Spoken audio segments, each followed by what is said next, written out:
Madam IVF ಅಲ್ಲಿ ಬೇರೆಯವ್ರ ಮಕ್ಕಳಾಗುತ್ತಂತೆ ನಿಜಾನಾ? ಹೆಲೋ ಹಾಯ್, ನನ್ನ ಹೆಸರು ಡಾಕ್ಟರ್ ಗೀತಾ SK, ನಿಮ್ಮ ಗೈನಕಾಲಜಿಸ್ಟ್ ಮತ್ತು IVF ಸ್ಪೆಷಲಿಸ್ಟ್.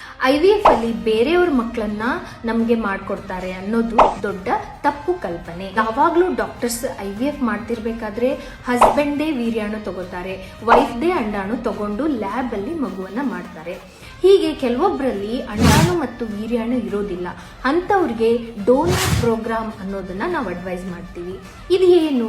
ಬೇರೆಯವರ ಅಂಡಾಣು ಅಥವಾ ವೀರ್ಯಾಣುನ ನಾವು ತಗೊಂಡ್ಬಿಟ್ಟು ಫರ್ಟಿಲೈಸೇಷನ್ ಮಾಡಿ ಗರ್ಭಕೋಶಕ್ಕೆ ಹಾಕ್ತೀವಿ.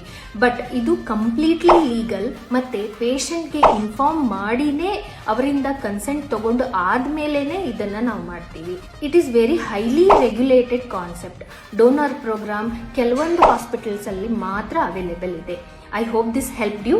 Follow for more.